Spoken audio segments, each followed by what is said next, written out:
పత్రికా విలేకరులకు అందరికీ కూడా electronic media and print media మా నాయకులకు కార్పొరేటర్లకు అందరికీ నా ఉదయపూర్వక నమస్కారం. రాజకీయాల్లో గెలుపు ఓటములు సర్వసమాధానం. ప్రజా తీర్పుని ఎవరైనా కూడా మేము ఆమోదించాల్సిన అవసరం ఉంది, గౌరవించాల్సిన అవసరం కూడా ఉంది. ప్రజా తీర్పును శిరసా వహిస్తున్నాను, కానీ ప్రజా క్షేత్రంలో ఉండి నా కోసం పనిచేసిన కార్యకర్తలకు ప్రజలకు నిత్యం అందుబాటులో ఉండి పోరాడుతానని నేను మీ ద్వారా ప్రజలకందరికీ కూడా తెలియజేస్తున్నాను. పాణ్యం నియోజకవర్గం అనునిత్యం ఉండి ప్రజల అవసరాల కొరకై జిల్లా కేంద్రాలలో మండల కేంద్రాల్లో ప్రజలు వెళ్లకుండా గ్రామ సచివాలయాలు నెలకొల్పడం, వాలంటీర్ల ద్వారా గడప గడపకు వెళ్ళి ప్రభుత్వ పథకాలు అందజేయడం మా తప్ప. పాణ్యం మండలం బనగానపల్లె నియోజకవర్గ గ్రామాల ప్రజల కోసం తాగునీరు సాగునీరు ఇవ్వడానికై గోర్కల్ రిజర్వాయర్ సామర్థ్యాన్ని పెంచడం జరిగింది, అది మాది తప్ప. పాణ్యం మండలం నుండి పాణ్యం నియోజకవర్గం నుండి 16 వార్డులలో త్రాగునీటి కొరకు 8 OHSR ట్యాంకులను శాంక్షన్ చేయడం మేము చేసిన తప్ప. పాణ్యం నియోజకవర్గం కొన్ని వందల కిలోమీటర్లు సీసీ రోడ్లు వేయించడం, మరి ఎన్నో సంవత్సరాలు రిపేర్లు కూడా నోచుకోలేని పంచాయతీ R&B రోడ్లను మరమ్మతు చేయించడం జరిగింది, అది మేము చేసిన తప్ప. సోలార్ నిధితో ఓరకల్లు గ్రామంలో అభివృద్ధి పరచడం, అదేవిధంగా ఆ డబ్బులతో ఇతర మండలాలు చేయడం మేము చేసిన తప్ప. పాణ్యం మండలంలో పాణ్యం టౌన్లో గడివేముల దీనికన్నీ కూడా పాణ్యం టౌన్లో డిగ్రీ కాలేజీ ఏర్పాటు చేయడం మేము చేసిన తప్ప. ఇటువంటి అభివృద్ధి కార్యక్రమాలు ఎన్నో చేశాం. నేను అభివృద్ధి చేయడం తప్పుగా భావించి ఉంటే మాత్రం నన్ను క్షమించండి.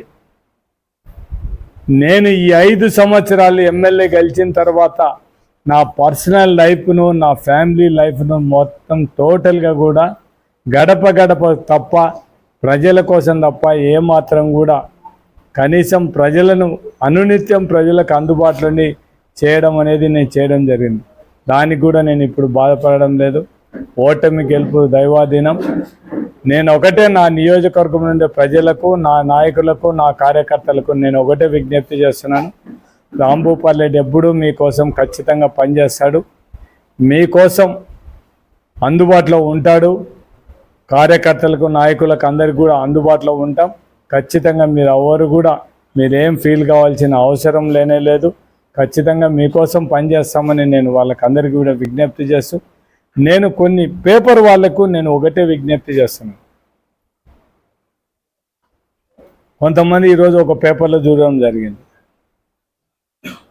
ఒక పాణ్యం నియోజకవర్గంలోనే రాంభూపాల్ రెడ్డి ఓడిపోయినాడా, రాష్ట్రంలో అంతా కూడా ఓడిపోయినాడు. రాసేవాళ్ళు కూడా కనీసం వైఎస్ఆర్సీపీ పార్టీకి 40% ఓట్లు వచ్చినాయి. మేము నష్టపోయినది ఎక్కడ?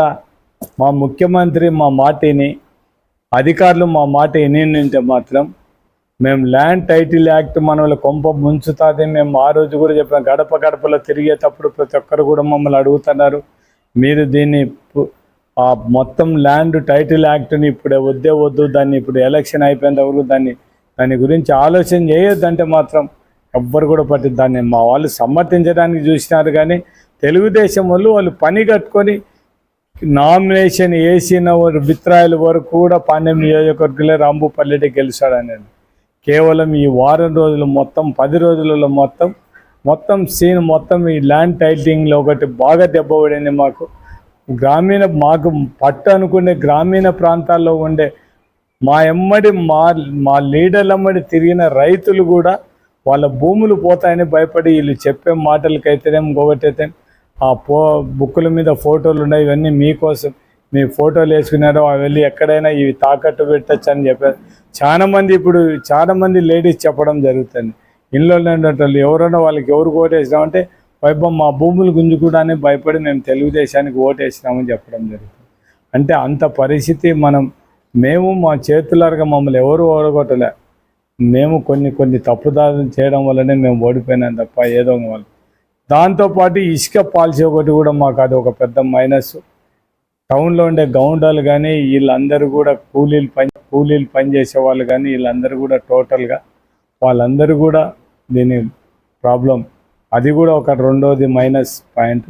మూడోది మందు బాబులంతా కూడా ఎక్కడ కూడా ఏ రాజకీయ పార్టీ కానీ మేము మందు దండిగా ఇస్తాం, మీరు మంచి మందు తాగండి మీ సంసారాలలో పోగొట్టుకొని చెప్పే నాయకులు ఎవరిని చూడలేం కానీ ఇప్పుడు కొత్తగా మనం చూడడం జరిగింది. మీకు మందు ఇచ్చేస్తాము, నాణ్యమైన మందు ఇస్తాం, తక్కువ రేటుకి ఇస్తాం, బాగా తాగండి అని చెప్పే నాయకులు మనం అందరం చూస్తున్నాం. కాబట్టి ఇప్పుడు అదే ఒకటి. మూడు ఇంకా లేడీస్కు మాత్రం మేము ఆ రోజే చెప్పడం జరిగింది, మొత్తం మనం కూడా లేడీస్కి ఉచిత బస్సు ప్రయాణం ఇచ్చేస్తామని చెప్పడం జరిగింది.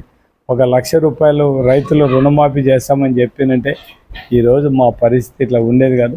కానీ మా ముఖ్యమంత్రి ఆలోచన చేసింది ఒకటే, లేని డబ్బుల కోసం మనం ఏ విధంగా ప్రజలను మోసం చేస్తాం, మనము ఎలక్షన్లో మాట చెప్పినది ప్రతి ఒక్కటి నెరవేర్చాలనేదే జగన్మోహన్ రెడ్డి ఉద్దేశం.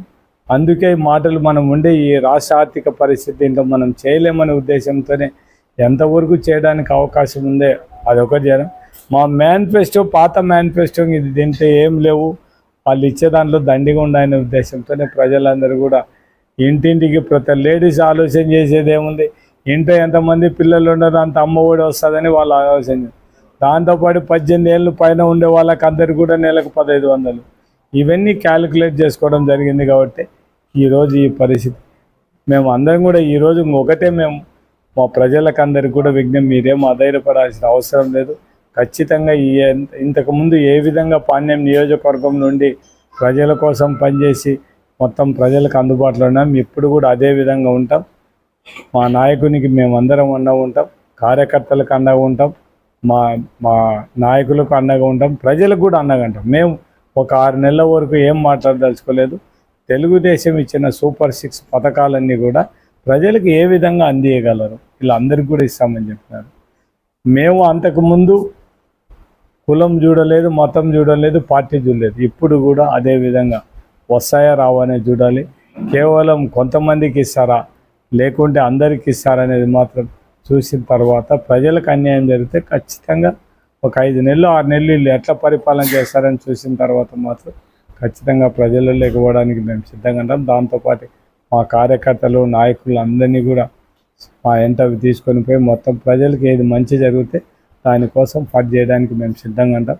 నేను గెలిచిన వాళ్ళని కూడా తెలుగుదేశం నాయకులను కోరేది ఒకటే, మేము 2019లో గెలిచినప్పుడు ఇట్లా హరాస్మెంట్ చేయలేదు, ఇళ్ళ మీదకి పోయి శిలాపలకాలు పగలగొట్టడం ఇవన్నీ ఏం చేయలేదు. మీరు అది చేసే మొత్తం మళ్ళీ చరిత్ర మళ్ళీ ఒకసారి పునరావృతయ్యే పరిస్థితి.